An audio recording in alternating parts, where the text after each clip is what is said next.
Welcome, fellow last places, to another episode of LPF Debrief, where Chris and I talk about TV shows, comic books, and anime. But we don't have Chris again. But we do have the bro, Kyle, stepping in, joining me on today's show. First time guest. But Kyle, Hey. Thank you for having me, Al. Appreciate it. of course, no problem. We always talk movies for free, so we might as well do it on the podcast. Still for free, but you know what I mean. But you do have to join me in shaming Yendi and Chris for not being in the show today. So shame. All right. For today's episode is going to be a little bit different. We've done this in the past, Chris and I, but we are actually going to talk about the last year's superhero movies. So comic book movies, whatever you want to say, that we're going to rank them. There's 7 that came out in 2021. We're going to rank them all. We're going to give our different rankings. We're going to give some points about them. You know, just have a good time and I did want to drop this video earlier, but you know what? Better late than never. Never late is better, like Drake said. You feel me? Ooh, You like that Drizzy Drake drop? Drizzy Drake drop. Listen, the little Drizzy Drake. All right. You're not a Drake guy, so that's I mean, listen, but I that doesn't mean I don't know the lyrics. Okay, that doesn't mean I don't know the lyrics. All right. I mean, Drizzy's the GOAT, you know. All right. That's a different topic. We're going to talk about comic book movies, which is why the people are here, not for music. That's a whole different conversation. But before we get into that, at the time of this recording, we are 4 subs away, guys, from giving away that SteelSeries wireless mouse. So if you haven't already, go ahead and hit the sub button, hit the like, and also let us know in the comments what your list is. It's going to be 7 movies from last year.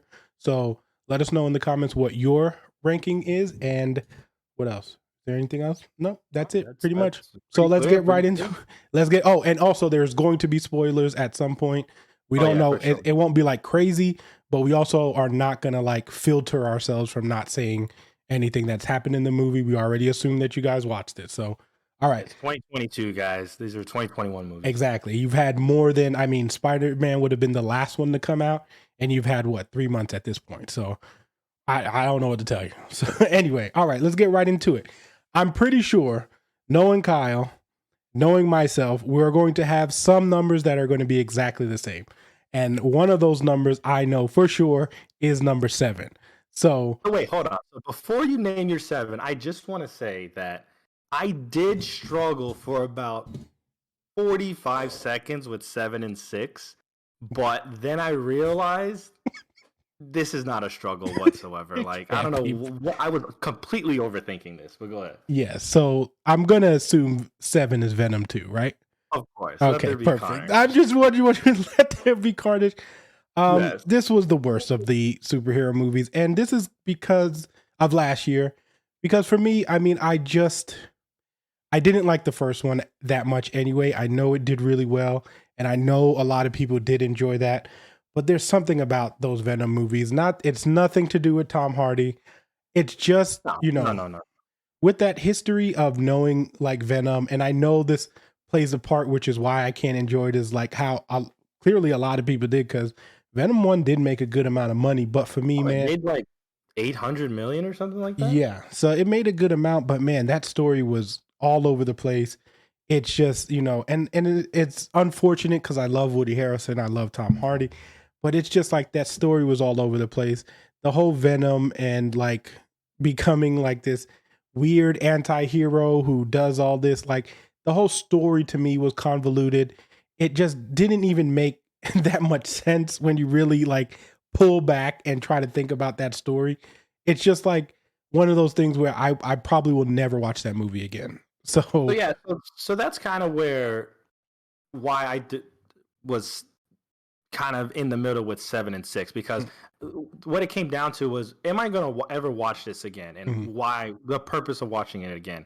And like for me, I'm in those people that did enjoy the first Venom, but I enjoyed the first Venom in a like, oh, this was enjoyable, but I would never watch it again. Yeah, in a vacuum. Like, oh, okay, I get that. So coming into this movie, I already went in knowing, okay, it might be enjoyable, and I'm probably never gonna watch it again. So let me just enjoy it. But yeah, like I didn't enjoy it. It's completely forgettable. besides that one Carnage scene in the prison, I mean, that was cool and all, but I would never go back and watch that scene, you know? So, like, Yeah, and to your point, it's the same thing. It's like I said, it's just the story was just a little bit all over the place. And again, going in there not really enjoying the first one, I just, I don't know. I don't know what, it's unfortunate because I feel like this was the reason, this is the kickoff of why we're going to get a bunch of these other stories that yeah. like, what I mean, that could potentially be bad. But because this did so well, it's just like, and I can't blame Sony. It's like, all right, you no, made X amount of money, so like, of course you're going to make more. Yeah. So, and let's bring us some other characters. And before we move on for Venom, I just want to mention, so that mid-credit scene, the one with how he gets zapped into the MCU. So I felt like it was a nice scene, but when I thought about it, I really hated it because Tom Holland's Spider-Man and this I feel like it's such a mismatch. And like it was the way that they created this Venom, like it wouldn't work. So I'm glad that it went the way it did in Spider-Man. Yeah. Like when we eventually get to that. But I'm glad that they didn't just shoehorn Venom into just to make 6 villains out of that. So I'm glad that happened. Yeah, and they definitely made that work as it went on later for what they did with Spider-Man, which obviously we'll talk about later. But they did make that work, and I mean, yeah, you're right. That whole Venom that Venom's definitely not going to work for that, but it will work for the Andrew Garfield Spider-Man. So it would work for him. So we will get into that when we clearly talk about Spider-Man. Yeah. So again, we're gonna go into number 6, which again is probably the same. Also, I know my 6 was Black Widow. Yeah, my 6 Black Widow. And it is unfortunate because the reason why, and not that there isn't good moments in this movie, but and I mean, the best moment of this movie is Yelena. So go ahead. If this movie did not have Yelena in it, it would have totally there would have been nothing there. The problem with it would have been dull. Yeah, just no personality. Yeah, it would have been dull. It would have had no personality, but also it's just that movie that came out too late, right?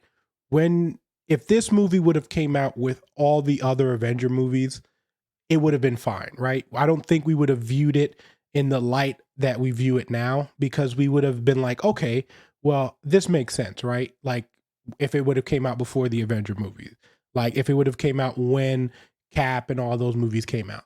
But now that we've waited so long for it, Scarlett Johansson was kind of already over the role at this point too. Then you had the whole legal issues, and then it just made for this, very forgettable movie, like you said. I felt like it didn't feel like someone had an idea. It felt like someone went into a room and was like, hey, we're going to make this movie. I need you guys to figure it out. And the person was like, I don't want to do this, but okay, I'll do it. Like, that's the way it felt to me watching this movie. Kind of like Becca Boba. Oh, anyway. No, but I agree. I agree with 100% with you. Like, it just felt like someone was like, we have to make this movie just to make it, opposed to giving it the care that, even the bad MCU movies got, right? Like, I feel like it just didn't have that, like, it was like, we have to make this because this character means something. But the reason why I feel like this movie would have been even better if they would have just made it even come out before Endgame is that we would have gotten more of that family vibe from Black Widow, right? So I think it would have made her death in Endgame even more impactful if this came out beforehand, because remember she goes into the whole like, you guys are my family and like, I don't have anyone else and all that stuff. But if we would have seen this before Endgame, we'd have gotten more of a feel for her, like, because now she's sacrificing more than just the Avengers or just trying to protect them, because we would have known she was also trying to protect Yelena. So like, and we would have I love her relationship with Clint, with Hawkeye. Yeah. Love that relationship. And I don't think we needed more out of that scene, but just in the Black Widow movie, with all the Budapest stuff from the first Avengers, and then in the Black Widow movie showing us that whole incident that happened with her almost, well, spoiler, but her almost killing the daughter Mm-hmm. of the guy, like that would have given us more at that moment, like, because we know that Hawkeye saved her life and all that stuff. Even though they told us about it, I feel like it's more powerful sometimes to see it happen. Mm-hmm. And in this moment, I felt like that would have benefited that Endgame moment. Yeah, it definitely would have strengthened that relationship. So I agree with you on that one too, because it's just like that relationship. Not that I feel like that it needed to be any stronger, because I do feel like it hits that point.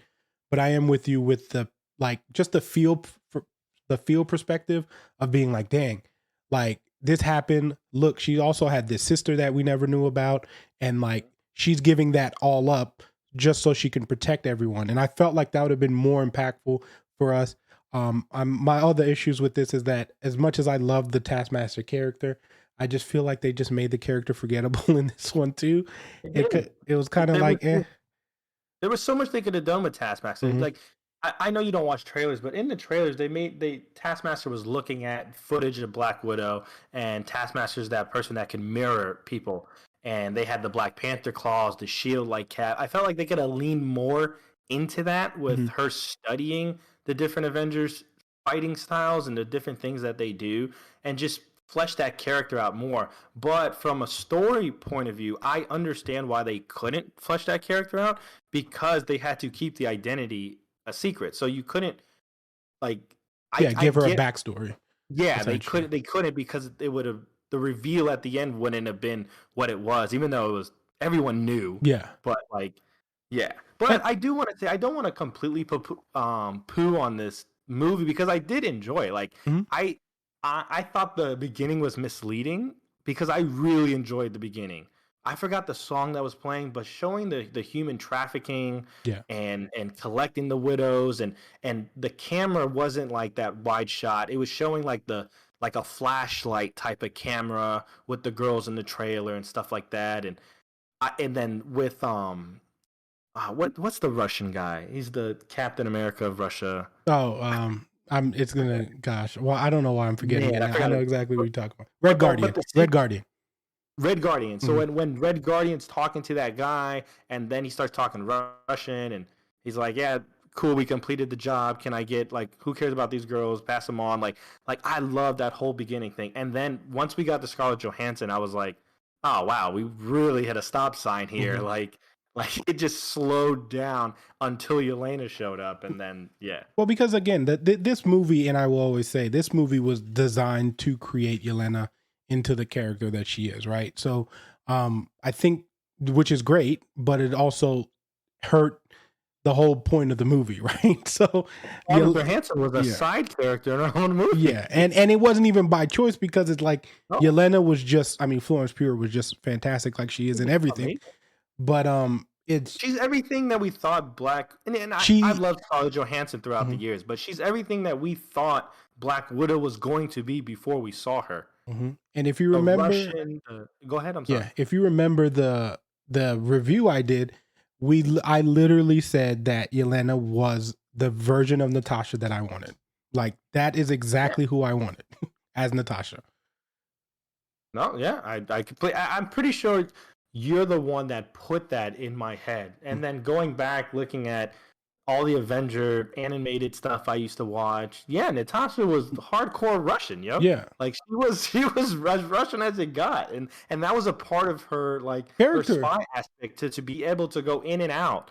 Hmm. And we never got that from Scarlet. Yeah, and it's unfortunate, but again, I do like what they're doing now, because I mean we are sneakily getting the new Hawkeye and Black Widow, and I think their two chemistry is perfect. So that's for another dime, but I do think that's going to be make for some good TV when they are able to get there. So moving on to number 5, and This should get interesting. I think we have the same 5, but I think we do too.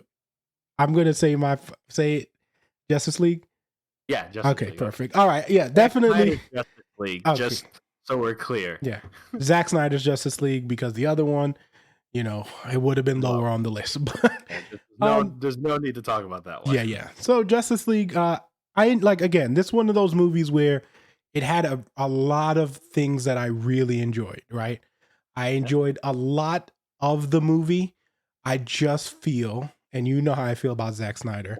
I just feel he takes so much time to tell a story that doesn't need 3 hours to be told. No, I hear you. I hear you. Like that movie could have been told in a much shorter version, and there's a lot of junk that could have been cut out. And I know there's a lot of DC fanboys and Zack Snyder fans, and I'm just like, if you sit back and look at this movie, there was a bunch of things we could have taken out to shorten it, and the slow motion. I mean, just please. Here's where I kind of disagree with you. So I agree that if Zack Snyder was making, like, if this was the Justice League that was being put out theatrically, I agree with everything you just said. But so I have to look at this movie a little differently because I know that Zack, they said, go make your movie. Make it as long as you want. You can put whatever in it because it's not going to affect anything and it's going straight to streaming.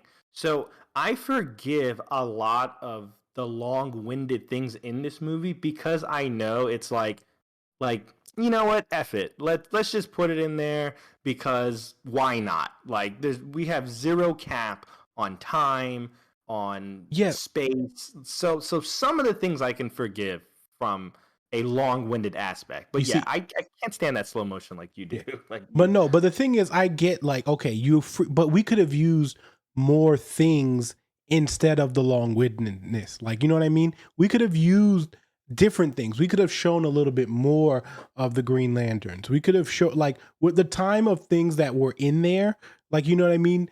I feel like we could have used it for good. Like, you know what I mean? Instead of it just being this long, dried out thing. Like, come on, we both agreed on the Diana scene where she's just talking, and bro, I have that written down right here.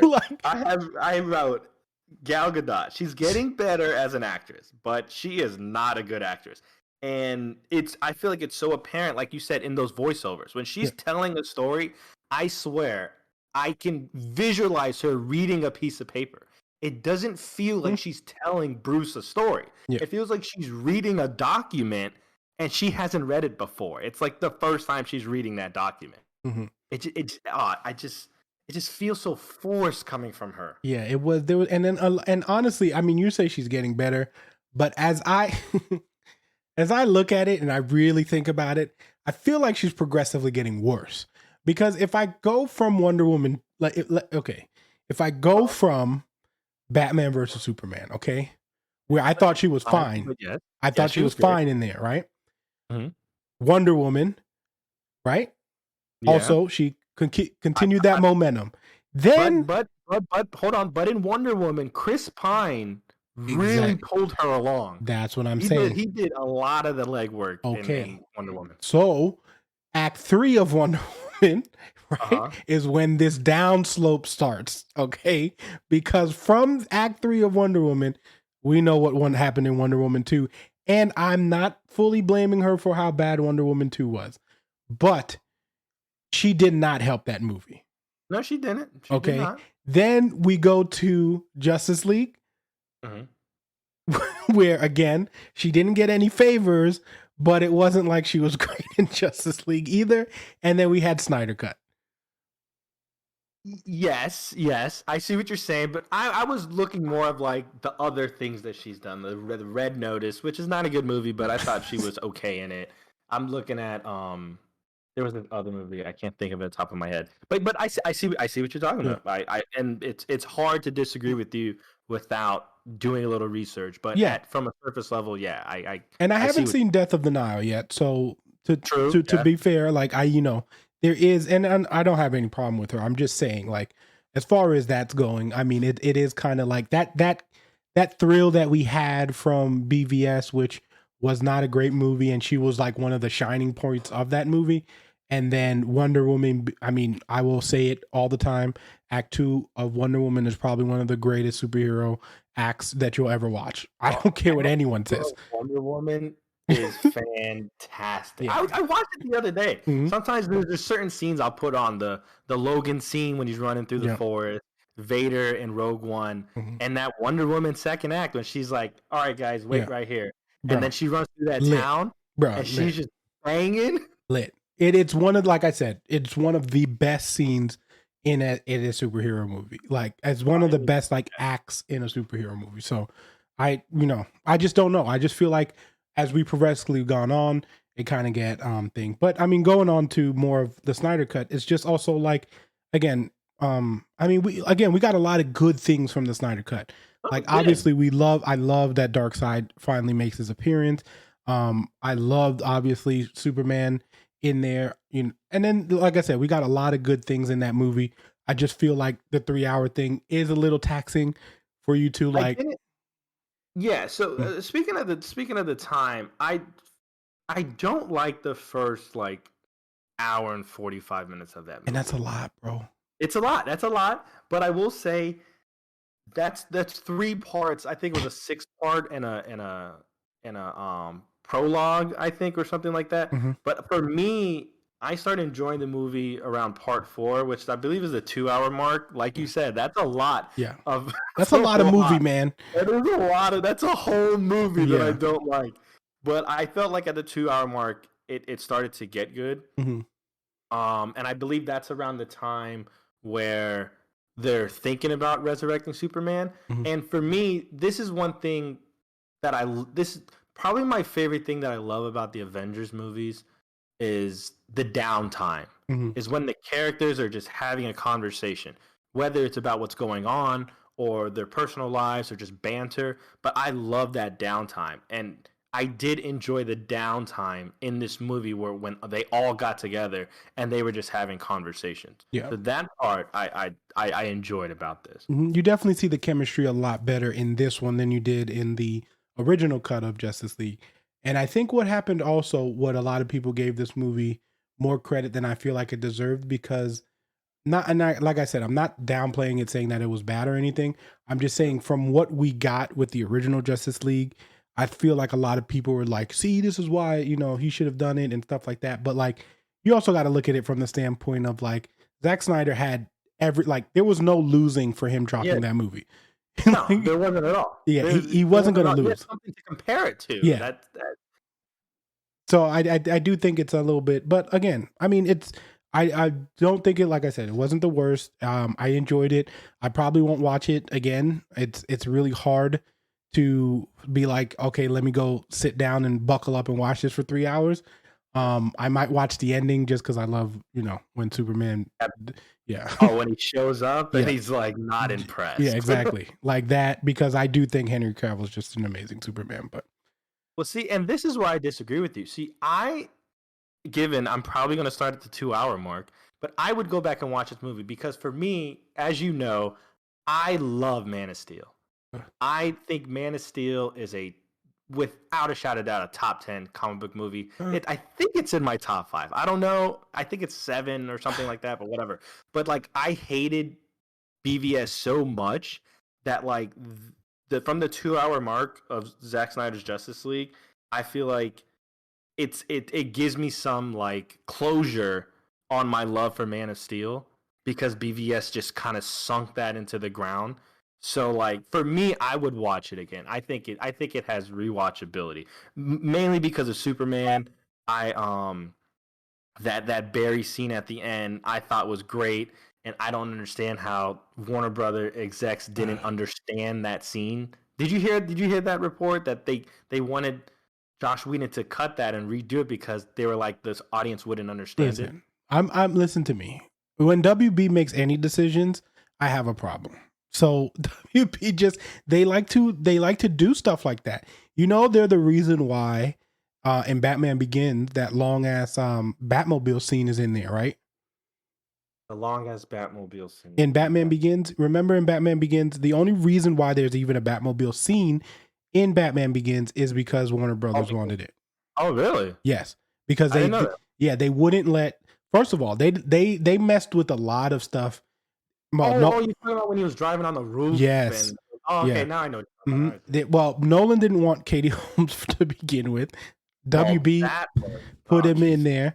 And then it wasn't until after that movie, then they were like, Nolan, you can do whatever you want with, we won't interfere in Dark Knight. And we saw what we got. Saw what we got. You know someone's bad when Nolan recasts them. Yeah, come on, bro. And like he will try to work with you. Out of everyone, Nolan in Nolan we trust, and he recast you. Like, yeah, bro. Like, come on. What would bro? There's just so many, bro. There's just so many. There was so, and I will always say, Batman Begins can't be considered great because of that. Just like, not that it's not considered great, but I'm saying like, you know what I mean? Like, it can't be like top tier. It's always, there's always gonna be it can't be top tier because of Katie Holmes in that movie. Oh gosh, she gets me so upset. All right, so let's move on to, what are we at? 5 now? We are at 4. 4. All right, so here's where I think our list is going to change. Starting to change. We'll see though. You go ahead and, what was your number 4?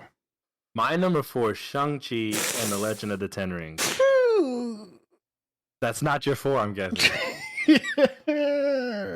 Really? Oh, Shang-Chi's probably your 2. If that's okay. So let me just. So for me, let me tell you why it's this low. Now, this is where I feel like you can't go wrong in the rankings. Okay, yeah, I agree with that. I think 4 through 1. I think 4 through 2. If you get me on the right day, they're all interchangeable. But for me, it's the second half of the third act of this movie that just bothered me. Like, I love the dynamic between Shang-Chi and his father. What's his father? I know he's the Mandarin. Tony Leung. Yeah. I love Tony Leung as an actor, and I thought he was the best part of this movie. I mean, he's just fantastic in anything he's in. But the second part, once Tony Leung gets to the door and he's trying to hit it, and Shang-Chi comes over there, I just felt like there could have been more emotion during that fight for Sonic's rings. I mean, the 10 rings. Oh my gosh. Come on, man. This man threw in a joke. He did that on purpose, y'all. He thinks he's slick. This man said Sonic's ring. The disrespect.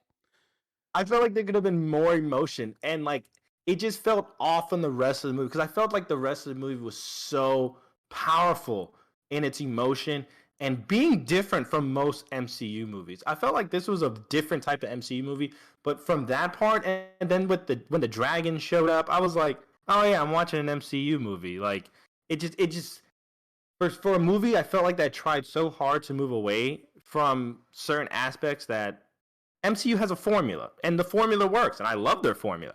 But I just felt like the whole dragon thing and it just felt like, okay, like, can we wrap this up? Even though I loved how Shang-Chi was like, wow, when he went up and he's soaring down. Yeah.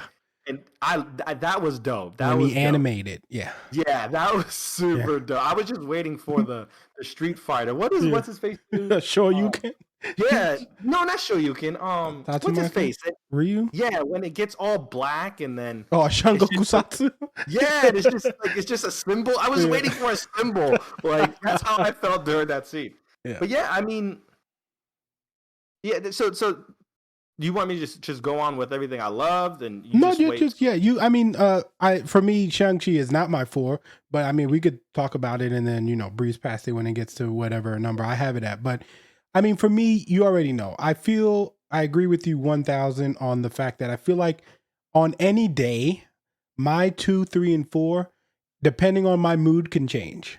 So like, I feel like the movies that are in between these 2, 3, like the next 3 movies we're going to talk about, I feel like depending on what day it is, I will be like, you know what? I think that might be my 2. But Shang-Chi for me, being that like, you got, like, most people know I love Kung Fu. I'm always about like martial arts, and like I love a lot of that stuff. So seeing movies that like, I mean, seeing a person who watched Kung Fu movies growing up and like thoroughly enjoying them, and to finally get one that had this budget that we've never seen it have before, right? And having this, this like top actors in it. Yeah, like, seeing the whole culture behind it and seeing it like really be promoted into what, not the jokey kind of like, the words are off and stuff like that. Like, bad dubbing and stuff like that. So to see it like be made into like a series, and not saying that this is the first one to do that.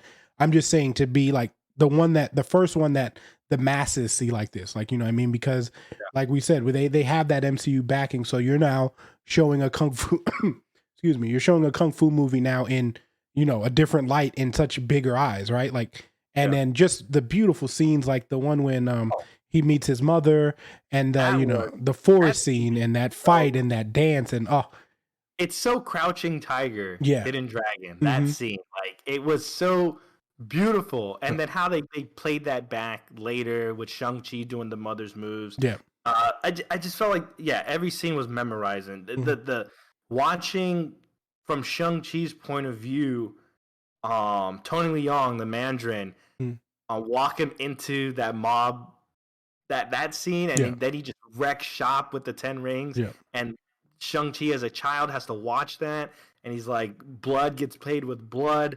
Like, that was, oh my God, I love that. I think that was my favorite scene of the movie. That scene when he goes and just wrecks shop. It's just it's a beautiful movie. So for me, it is higher, and the more I talk about it, the more I feel like, you know, that this was definitely a higher movie for me. But again, I do understand, like, from 2 to 4, like, you can go anywhere. But that wasn't my 4. Yeah, so what's your 4? Because we'll come back to Shang-Chi. So 3 and 4 right now are really tough, and I changed it when we had 6, and then I'm changing it back. So for me, I feel like my 4 is Eternals. Oh my goodness! And it's nothing against Eternals, because I will say this, and if you guys know me, Angelina Jolie is literally my queen. So the whole cast, to me, fantastic. And like I said, this is not saying that this movie is worse than the other movies we're about to list, or, you know, I just feel like, for me, there's something I feel, and I purposely have this also above Justice League, because a part of me feels like Eternals did Justice League better than Justice League. It is Justice League done better. No, I know. It's literally Justice League done better. I know. So it, like, everything about it to me just feels so good, and it feels so grand, and that's how I vision Justice League. So Makari was everything I want the Flash to be. Like, every scene, literally the first thing I wrote under Eternals. Like, Makari is everything that I've wanted every Flash scene to be in my life. Like, any live action Flash, that is what I wanted. The way that she uses her speed, the way that it is not slowed down, the way that it's actually just speed, the way that she actually can outspeed, you know, Superman, aka Icarus, in this movie. Like, that's what I wanted the Flash to be, and that's what the Flash should be. And I don't understand why it's never like that. Like, so Makari for this movie, you know what? I might have, you see, now that I think about it, now it's going to 3. I'm sorry. I'm making a quick flop switch, and it's going to 3. I feel like after I talk about this in full, I think you're going to cement it in 3. No, 3, it's going to be my 3. So now I'm just going to go back. Well, let me just continue talking about Eternals. I'm sorry we went out of order, but I just convinced myself that it's 3. And so just, you know, the whole Icarus relationship, just everything about that movie, just they did really well. And obviously the acting. I mean, you can't say enough about that cast anyway. And for people who just like are, I don't even know how, I really don't understand what the negative critiques were about this movie, because every negative critique that I've read just didn't make sense to me. Like, I feel like there was other reasons why people didn't like it, and they couldn't write that reason down. And so they just said something else. Like just multiple stuff. I mean, people feel like, you know, the diversity thing was an issue. The fact that, the gay character, which if we're really going to be technical, they're really androids. So technically they would not have a sexual preference anyway. So, you know what I mean? So for all of that, like, you know, was, for me, is just, it really gets me annoyed just how, and that's a whole different conversation, how people think. But like, it's just, you know, it's one of those things where it's just like, I feel like people wanted to dislike this movie for those reasons and then put it as, oh, this movie was discombobulated or this movie was trying to do too much. And I didn't get none of that. I never got the sense of that while watching this movie, that nothing to me felt like it was overwhelming. Nothing felt like I wasn't getting a piece of an information, especially when have so many characters that you have to introduce. I never felt like we were getting, like we had too much on our plate. Yeah, no, I completely agree with everything you just said. And once I get to Eternals, I'll talk about all the things I love. But since Eternals is here for you, I can talk about the one thing that I wasn't a big fan of. And I'm not a big fan of the way that the beginning of the movie was orchestrated, so to speak. Like, it's not until around the 40-minute, because I think the movie's 2 hours and 40 minutes. Yeah, and it's not until about the 40-minute mark when Druig kind of shuts down Ajax back in the Babylon, and that's when they all decide to split up, and Druig leads. He stops that war. That's that battle going on. They leave. I felt like that's, for me, is when like the movie like starts, and everything before it. I understand it's set up. They got to get you accustomed to certain things and the times and how everything operates and everything like that. But I felt like it was a little, I don't want to say boring, but I felt like it was a little slow. It was a little slow. It was a little slow for my liking, and that's honestly, I mean, that's really the only thing that I could like crap on this movie about. Everything else, there's a couple other things I want to talk about, but I'll talk about it later when I get to it. And then for me, I mean, mine now 4, which was 3, which again, these two movies for me, I can interchange. Okay, so number 4 is obviously going to be, 3 or whatever you want to call it. It's going to be Suicide Squad. And I mean, this movie was the treat I didn't know I wanted, but I knew the perfect person became the director of it and wrote it. So one thing me and Kyle always like to mention about James Gunn, and I don't think this man gets enough credit for this, he always puts his actors in the perfect place. Like, he never makes them try to do too much. He knows what their limits are, and then he just accentuates on what they're great at. James Gunn he can take what you're great at, elevate it, and hide what you're not good at. And I always tell Alan this. I would love for James Gunn to get his hands on The Rock, because I feel like if he got his hands on him, like, we would see a different side of acting from him, because I feel like he can elevate the things he's great at and hide the things that he's not good at. And I agree with that. It's crazy because he does it so well, right? And like, Peacemaker and John Cena is a perfect example. And this is not the first time he's done it. He's done it with Dave Bautista. Like, these guys are not like, oh my gosh, great actings, but we know them for these roles because they always got put in the perfect position. What did he do with Drax? He did with Dave Bautista. He was like, you know what? Something that Dave Bautista can't do? Show emotion. So what do? I'm going to put him as a character who doesn't show emotion. But when I get him to show emotion, because you're so used to not seeing him do emotion, you're going to get emotional. Like, it's going to cause you to look like, wait, what's going on? Exactly. So I think it was of emotion is going to make you think, oh wow, that was great. Exactly. Never got it because he hit it the whole time. So I think he did that perfect. He did that with Peacemaker perfectly. And I mean, the fight scenes in this was great. It was ridiculous, which it's supposed to be. I mean, they literally fought a freaking starfish as their final person. And I mean, you can't, and the cast also is another one, right? It's just, you get a great cast. You get Idris Elba, you get Margot Robbie, you get so many things that we needed for that first one that we got for this second one. And he made this movie really work. He made us really enjoy all those characters. He made us laugh. He made Weasel a character that people enjoyed. And he wasn't even on the screen that much.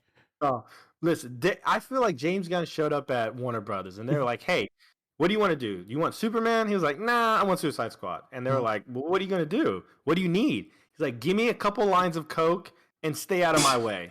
And Warner Brothers was like, you got it. Here you go. Suicide Squad was the most organized, craziest chaos. Hey, see what I did there? The most organized chaos in a movie. and like not once did you feel lost. Yeah. But it was so wild, and for me to have so much emotion and a connection to one, a shark that doesn't have friends, Yeah. and two, a girl named Ratcatcher 2. Yeah. She's the emotional thread of the movie. Her name is Ratcatcher 2. Yeah. Not even just Ratcatcher. Ratcatcher 2. Two. Her dad was Taika Waititi. Yeah, it's insane. It's insane to think how he just blended all that. The movie is ridiculous. It's 100%. I mean, it's exactly what it's supposed to be, right? It's a team that knows they're going to die or have the high potential of trying to save their own lives by doing some crazy stuff, and they have to do crazy stuff to survive. And it just works. And it's the banter between Idris Elba and John Cena. Perfect. That scene where they kill everyone. Yeah. And that whole thing, yeah, like you said, it's just beautiful, poetic chaos. Like it's just. And I'm assuming that Suicide Squad was your 3, right? Yeah, Suicide Squad was my 3. Okay, yeah. So we already talked about both of our 2s, and I think I kind of harped on why Shang-Chi is my 2. It's again, it's growing up watching kung fu movies and just having that this felt like one of those, it was like, here's your heart song for how we appreciate that culture, right? And I felt like this is an appreciation for all of those kung fu movies that you used to watch. We have these clean fight scenes. It looks gorgeous. We're also going to give you a high budget on it.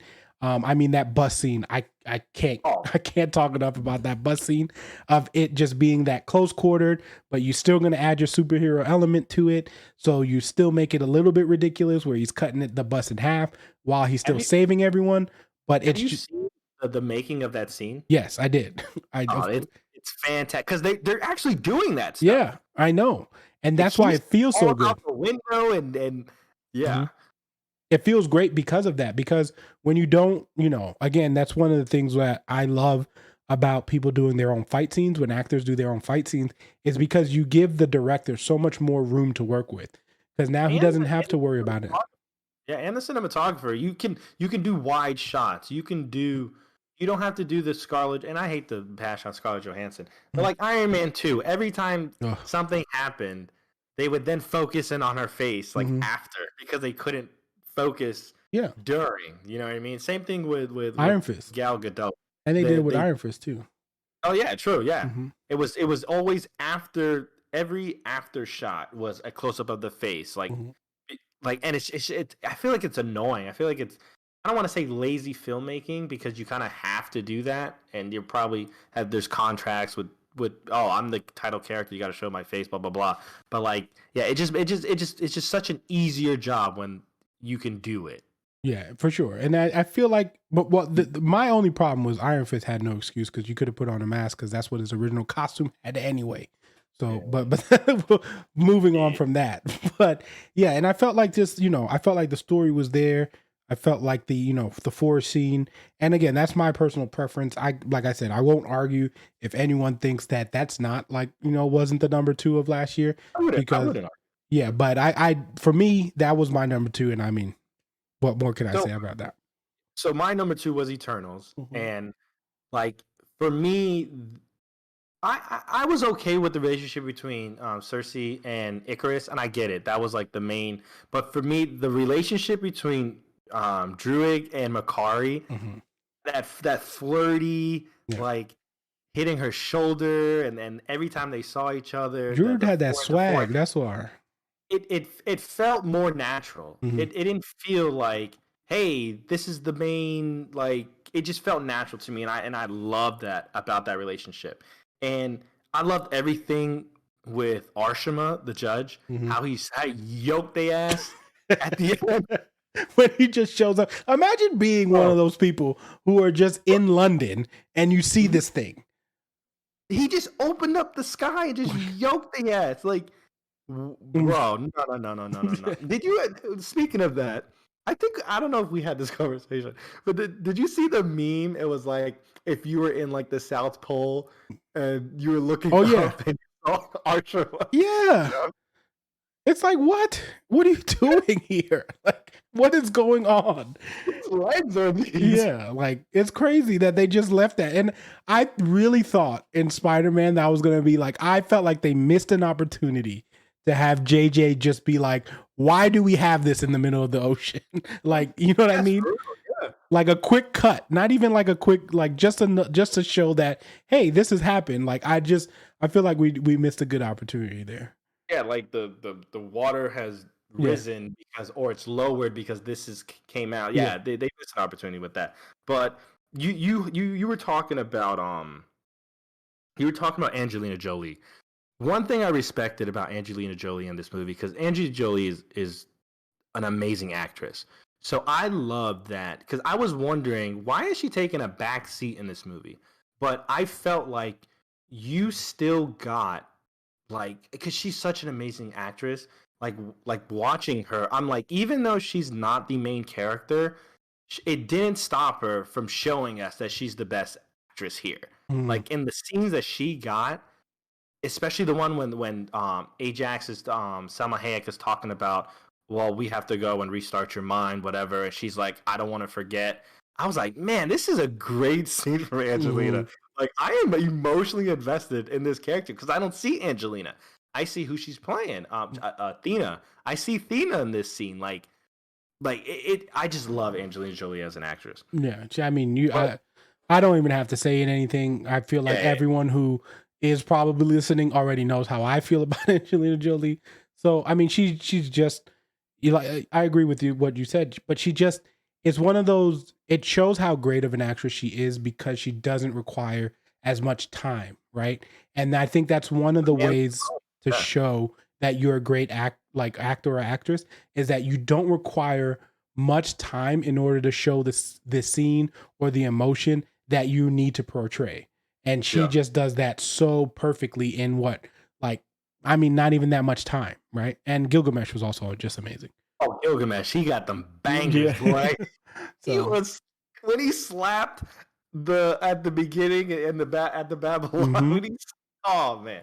But yeah, to wrap up my feelings for Eternals, to me, this was the most non-MCU like movie, and it felt very nomadish for me, which is funny because the director filmed a movie called Nomad, but like it felt like that wandering, lost person in the world, and we had 10 of them, you know. So, and to see them like kind of start lives for themselves, but always being outcast, and like I'd love that aspect of the whole thing, because that I feel like it was going to be hard to relate to this movie, but I felt like she did I think Deborah Chow I felt like she did such a great job at giving us something to attach to and giving us something to be like, oh yeah, I could definitely see myself in these characters, you know, not having a home and being lied to and stuff like that, and like living for that long and stuff too.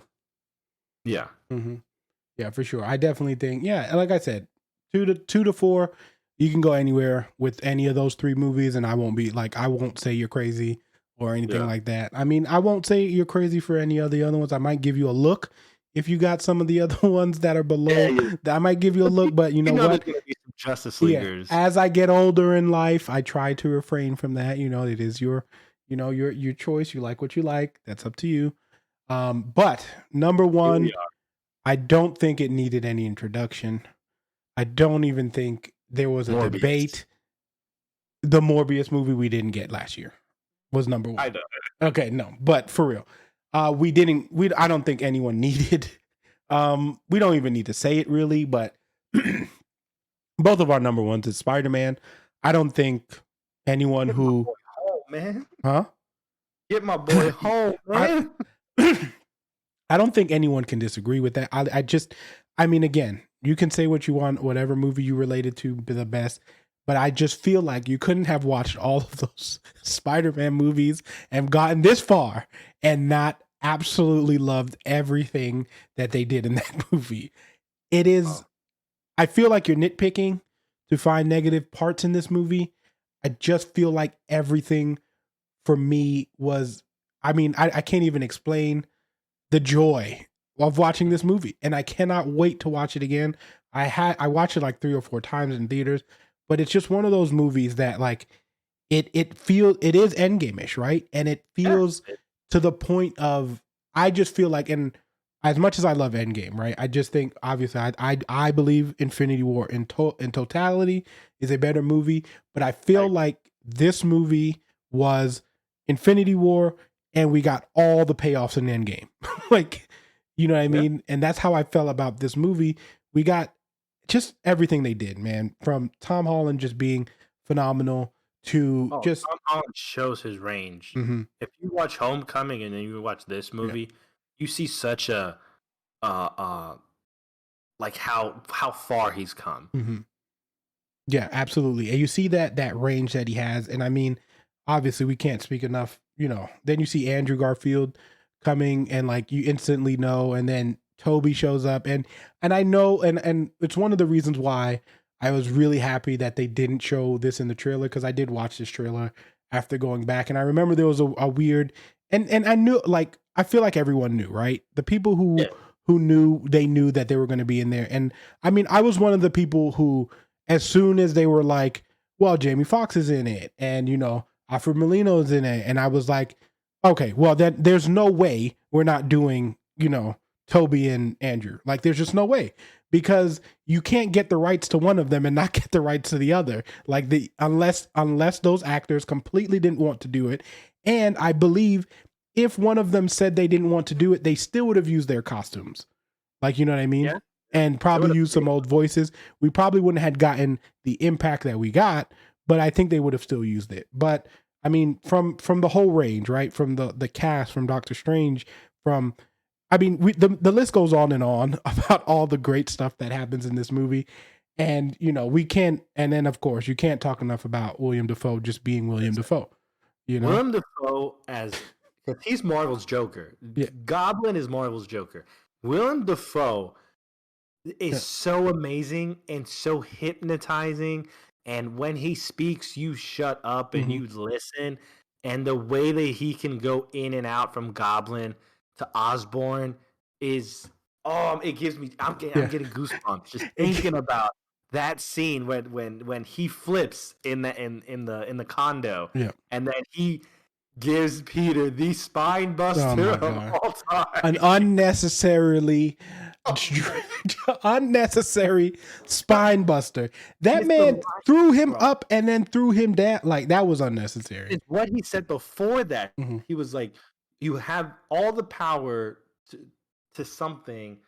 You're strong enough to have it all, but too weak to take it, or something like that. And then and then when Peter's punching him and then he's just laughing at him. Yeah. Bro, you can't. He has strength, yo. He wasn't folding. He was not pulling his punches. Yeah. No, he was trying to punch him. Just laughing. Yeah, he was just laughing at him. I mean, it just, again, and then you get just the emotion, like that emotion of all the Spider-Mans, you know, all the Peters finally meeting, and then them just talking about Uncle Ben. And, you know, Aunt May at the time when, you know, she obviously goes. And, you know, one of the craziest things about the Aunt May scene is that even as she was dying, do you realize that she asked Peter if he's okay? Yep. Like, and just to the end. Yeah. And that, just for me, that made the whole thing, right? Because if you needed something to symbolize who Aunt May's character is, that's it. Right? She would always put Peter first. It doesn't matter who's coming after her. I mean, him, what she's doing, she will always put Peter first. And I felt like that was the perfect way to, like, even more so than the, you know, great power comes great responsibility. I felt like that was the way to cement, you know, the Aunt May performance, was saying that line right there was enough. I was just like, yep, that's all you needed. Like, that's all you needed at that point. And I felt like everything, again, with this movie, just the banter between the villains. I mean, I can go on and on. I could talk probably another hour just about how good this movie is. So going back to the cameos, not cameos, but going back to Andrew Garfield and Tobey Maguire. Like, one thing that bothers me, not from this movie, but one thing that bothers me about cameos, Like they're cool when you see them. When you're watching a movie, it's like a shock effect. Like, oh man. But then I feel like cameos sometimes, if they're not intertwined in the story, well, it can leave a bad taste in your mouth after. Like, well, why? Well, why did they do that? It didn't serve any purpose. And what I loved about this movie is that they weren't glorified cameos. Like Andrew Garfield and Tobey Maguire served a purpose. They weren't just there for the last fight. Like they had something to actually do. They did something. Like they had to help Peter through this from an emotional standpoint. They had to help Peter from a scientific standpoint. They had to help Peter not lose himself at the end. Like they were supporting characters in this movie, and I really much appreciated that. That Marvel just, and Kevin Feige, I mean, but that he didn't just be like, hey, we need you guys in this movie, just come, do a glorified cameo, have a couple fight scenes, yada yada yada, good to go.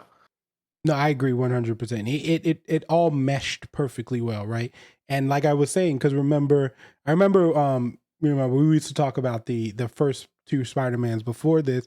I mean, Homecoming and Far From Home.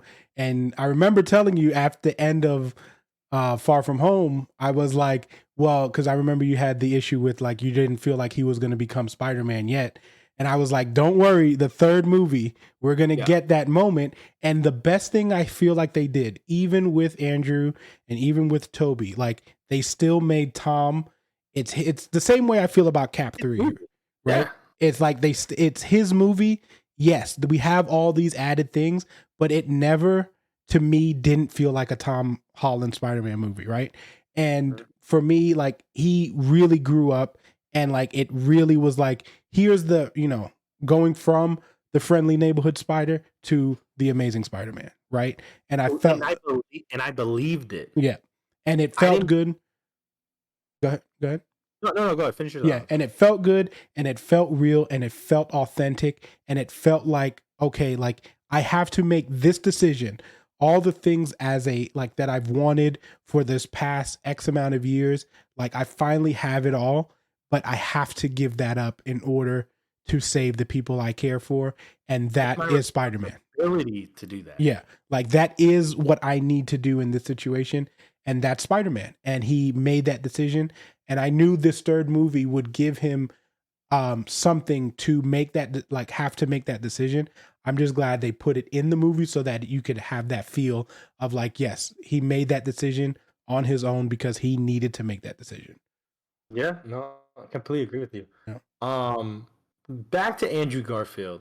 I've always thought that Andrew Garfield was my favorite Spider-Man. Mm-hmm. I've always had that feeling. And a lot of people call me crazy, but I try to explain to them, you got to separate the movie that he's in from who he's playing. And I felt like he's always played Spider-Man the best.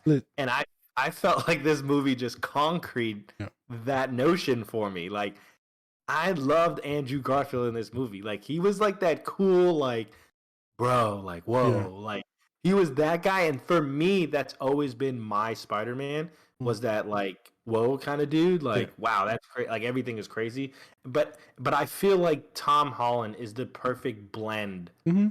All of them. Yeah, like I said in the Spider-Man review when we did it earlier, when we did it with Chris, is what I said was, and I always will stick by this. I said this even before the movie, and all this movie did was it cemented what I've been saying. I always said that Andrew Garfield, to me, playing Spider-Man as Spider-Man, is the best Spider-Man. I felt like Toby has the most relatable Peter Parker. And because of that, like as far as like the adult awkwardness and all that, makes him the best Peter Parker in that sense for me, because that's what I know Peter Parker as. And the person who does it the best, who does both of them great, is Tom Holland. Like he can play both of them so well that you're just like, man, this dude can really play both of these so well. And he's not lacking as one, because like the thing about Tobey's Spider-Man for me is that if you take aside all of the Spider-Man moments, because that's what it is. In the original trilogy, he has all of the best Spider-Man moments. And I think people confuse that as him being Spider-Man good. Yeah. You know what I mean? And I don't think, and that's not the case that I feel. And I just feel like with Andrew, all of those Spider-Man scenes, like he actually is playing Spider-Man better than Tobey Maguire. And he's been playing Spider-Man great the whole time. It's just, I felt like the direction that they went with his Peter Parker was the problem. And then it was Tom, too cool. Yeah. It was way too cool. So, and then Tom just had the perfect blend of everything that we need you to play this, and he played it perfectly. And that's why I think, as far as that's concerned, if you wanted both, you have to go with Tom Holland. So I agree, but I will say, so at the beginning of the Spider-Man conversation, you said that you didn't feel like there was any negatives. So maybe these negatives are nitpicks, but I do have two. I have two negatives. Nitpicking. So I maybe it is. I felt it was a little, I don't want to say disrespectful because that's too far. I felt it was a little like, really? That Stephen Strange had to go to Mount Everest in order to figure out how to use his sling ring, and Ned just so happened to just be able to do it. Okay. That bothered me a little bit. I'm going to tell you why that doesn't bother me. Okay, go ahead. Because someone who already is nerd-like and doing all that stuff, and we already know, and we can see this in real life, kids are just better with technology now than we are with it. Yeah. Okay, and I just feel like a nerd in high school will already have accepted the idea of magic and be like, maybe I just need to do this and it'll work, because that's how we know sorcery to be. And he's also a person who would have seen Strange use that power before. Very true. And Strange, being an arrogant doctor, would be like, well, there's a mathematical way to do this and overthink it. I can see that. So yeah, so a nitpick. Yeah, I can see that. But my other one, so I don't feel like, I felt like this would have been solved for me with one simple line. I felt like one line could have just solved this whole problem. But I feel like the end goodbye for Peter to Ned and MJ didn't make sense to me. Like, I get the whole, like, okay, everyone's going to forget Peter Parker's Spider-Man, and they're going to forget. But at no point in time was there any, like, inclination that, like, he couldn't then tell them or do something, or, like why did he swing away? Like, I didn't from for the story that they were showing us, I didn't understand why he had to swing away. And I didn't think it would have been far-fetched enough that he told them, hey, this is going to happen, but I'm not going to leave. I'm not going to go anywhere. And you may not believe me, but I'm going to explain it. And when they wake up, or when they forget and they see him there and they're like, wait, what? It wouldn't have been far-fetched for him to explain, like, what happened, because literally Thanos showed up and made everyone disappear. So him explaining to them that this just happened, I don't think would have been far-fetched. And I get it. The way that it happened in the movie was better for the movie. And I would have hated it if it was the way that I'm saying right now. But I wish that Strange said something like, well, you have to leave for this to work, or we cannot see you once I do this. You have to get out of here. I felt like that was a little, maybe it's a nitpick, I felt like that could have been better. I feel like it's a nitpick because I feel like he has to, the point of him not explaining why that, like, what happened, is because he has to let that go, because he doesn't want to put Mary Jane, he doesn't want to put MJ and Ned back in a situation where he feels like he's going to put them in danger. But that was explained during the coffee scene. So everything you just said works for the coffee scene. I got all that from the coffee scene. Yeah, but I mean, him emotionally doesn't also, like, imagine the impact that's going to have emotionally, that, like, you're going to have to explain the girl you're in love with and your best friend in that, after you have just, like, saved the world, that I'm trying to explain to you that you guys know me. I know, I get it. So why wouldn't you swing away? I'm just saying, I wouldn't have been able to be like, yo, by the way, I'm trying to explain this to you guys. I just had this long battle And then it's like, now I have to try and muster up the energy and the emotional of knowing that you guys just forgot me and I just kissed you and said I loved you. I don't know. If I'm in love with a girl and she's about to forget who I am, I'm gonna try everything in my power in that moment to try something. I'm not gonna do it later. And I felt like Peter's plan was to do it later. And I felt like, well, if your plan is to tell them, because that was his plan. His initial plan was to find them and explain to them everything that happened and make them believe him. That was his original plan. There was no better opportunity to do that than right there and then. Now he changed his plan once he saw that Mary Jane had the cut and that it healed, and she's like, well, it doesn't hurt anymore. And he's like, oh, this is all because of me. I cannot keep putting them through this. But it wasn't until that moment he made that decision. He always intended on telling them. Yeah, I mean, I can see that, but I also can side with the, like, knowing that you had a plan and then realizing how much that plan is going to hurt once you're in that moment of trying to tell them. No. So yeah. So I'm okay with that. I think that's a nitpick, my personal opinion. But you know, it changed my viewing experience. I just thought when I watched the movie, I was like, why did he leave? Like, why don't you just hang out? Like, just hey, like, yeah. But then it's like, yeah, I don't know. I mean, I would have left. I'd have been like, yo, I don't know if I can deal with all this again. And I think after his final goodbye, I think that might have hit him. Now, could they have shown that in a better light? I will agree with that. They could have probably shown him having that second guessing moment before he left. Then I mean, that I will agree with, but I can also see like, okay, like I don't want to deal with this scenario right now. Yeah. So, but all right. I mean, that's going to be it for the ranking of 2021. I mean, I hope you guys enjoyed that. Kyle, thank you for joining me in this talk. Thanks for having me. We do this all the time off recording. Yeah, off recordings. I mean, so it's definitely worth doing it. We're definitely going to have you on again. We're going to have some other things coming up to do. Guys, if you like the content, if you stuck around this long, please hit that like button. Remember, we're 4 subs away from hitting our goal. So please hop over to the YouTube, hit the sub button, subscribe to us so we can give away that mouse and then give away something else in the future. But until we see you guys next time, and if you're listening to this, that means tomorrow is the live show. So tune in for that. We will be doing our first live show. So come check us out. It'll be on Saturday.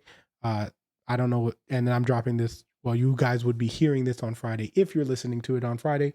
But if you're listening to it in the future, then we would have already have done the show. See, a little mind stuff going on, right? I'm preparing myself for both. But all right, till next time, Fire Team out.